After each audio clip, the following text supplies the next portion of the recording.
역시나 중국 제무건은 믿을 수 없다는 사실을 다시 한 번 증명하는 소식들이 들려오고 있습니다. 어쩌면 대륙 전투기와 우리 한국의 전투기들 사이에 전투가 벌어질 때 대륙의 전투기들이 비만 오면 제대로 작전을 수행하기 어렵고 항공기를 띄운다 해도 유튜브 채널 모기의 황제TV 본 포스팅이 도움이 되셨다면 구독과 댓글로 관심 표현해주세요.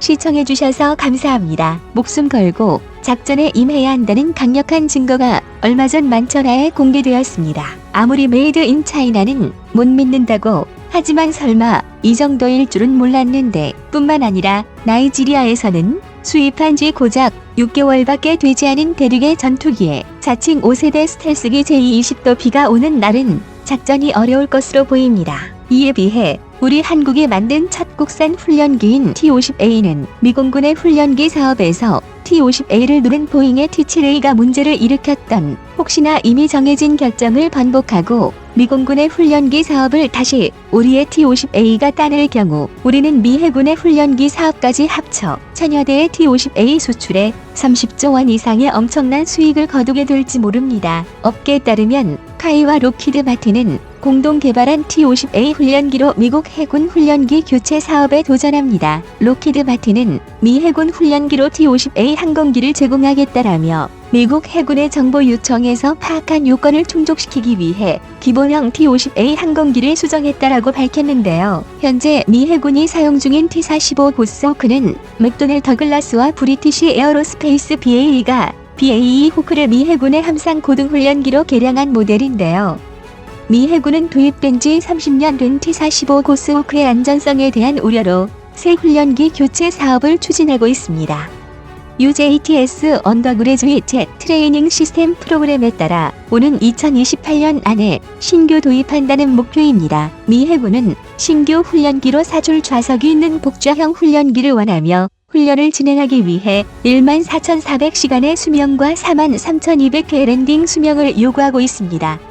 여기에는 연간 운용시간 400시간과 1200회의 육상 캐리어 랜딩, 45회의 터치앤고 훈련이 포함됐습니다. 항공모함 운용 환경을 고려해 항공기가 높은 강하율로 착륙하는 과정을 적극적으로 평가하고 정밀 착륙 모드나 자동 지상 충돌 회피 시스템 AGCAS와 같은 첨단 기술 유무도 체크합니다. 아울러 41,000핏 고도에서 비행과 1111km/h 이상 속도로 순항할 수 있게 원하고 있는데요. 이번 해군 훈련기 도입 사업에는 카이와 록히드 마틴이 컨소시엄을 이루어 입찰에 참여하고 미국 항공기 제조사 보잉과 이탈리아 레오나르도도 입찰 참여 의사를 밝힌 상태입니다. 업계는 해군 훈련기 도입 사업에 보잉 T-7A 레드호크 레드혹이 유력하다는 반응입니다. T-7A 레드호크는 미공군이 진행한 TX 사업에서 록히드 마틴과 카이의 T-50A를 누르고 최종 사업자로 선정된 기종으로 미국 공군의 차세대 훈련기입니다.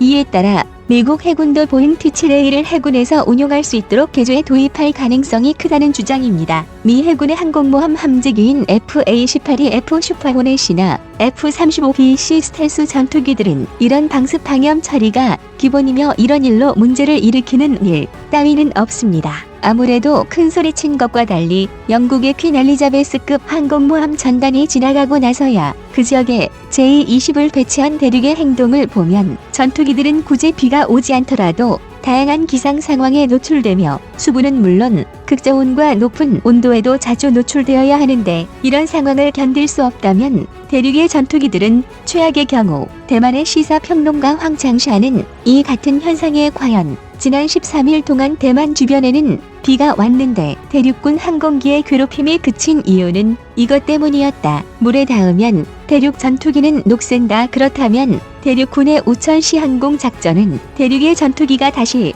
대만의 방공식별 구역의 모습을 드러낸 8월 11일에는 이런 기본적인 것에서부터 문제를 일으키는 것이 대륙의 전투기라면 생각보다 저들의 전력은 그리 대단할 게 없을지도 모르겠다는 생각에 한시름 놓게 되는데요. 대륙이 생산한 J-10B가 작전 능력 면에서 러시아의 미그-29 전투기에 필적하며 미국의 F-16CD보다 우수하다더니 이게 어딜 봐서 우수한가 하는 생각이 드는데요. 지난 2015년 4월에도 J-10은 투입 초기 5천 비행을 수행할 때 이 때문에 J-10을 생산한 중국항공업지법 진당사 청두분사는 방수 테스트를 진행하고 기능을 보완했다고 한 바 있습니다. 대륙은 각종 최첨단 무기를 마구 찍어내며 힘을 과시하고 있지만 초보적인 기술에서 문제점을 드러내고 있는 일이 생각보다 자주 발견됩니다. 2014년 말 대륙 해군에 투입된 0520급 구축함 정저우함은 훈련 때 파도 때문에 객실 문이 열리는 사고가 발생한 적도 있는데요. 파도에 휩쓸리며 갑판에 내동댕이 쳐지고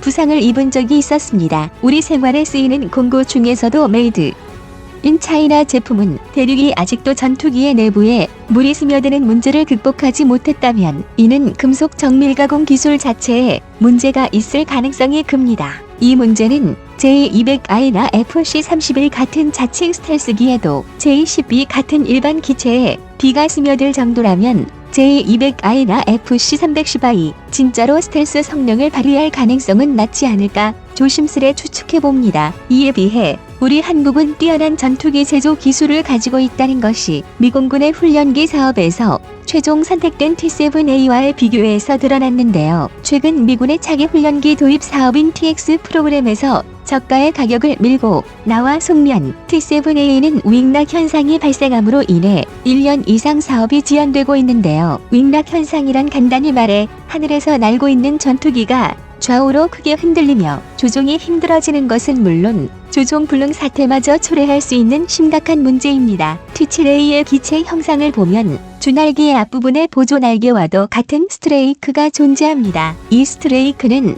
전투기의 저항을 줄여줌과 동시에 항력을 증가시켜 주날개에서도 마찬가지로 비행 중 와류 현상이 발생합니다. 윙락 현상이란 스트레이크에서 발생한 와류 현상과 주날개에서 발생한 와류 현상이 서로 충돌을 일으키면서 기체의 비행 상태를 불안정하게 만드는 것인데요. 상황에 맞게 조종되는 주날개 형태의 적절한 변화가 필요합니다. 보잉은 T-7A의 윙락 현상을 해결하기 위해서 소프트웨어를 통해 문제를 해결하겠다고 했는데 이는 적절한 방법이 아니라고 합니다. 소프트웨어의 한 부분을 통해 윙락 현상을 해결하려 하다가는 또 다른 부분에 영향을 미치게 되고 그래서 T-7A의 윙락 현상을 해결하기 위한 가장 좋은 방법은 아무래도 기체나 날개 자체를 다시 설계하는 것이라고 합니다. 예전에도 보잉은 달라진 기체의 특성을 소프트웨어로만 컨트롤하려다 현재 보잉이 겪고 있는 경영난에도 이 사건은 큰 영향을 끼쳤다고 하는데요. 아무래도 보잉은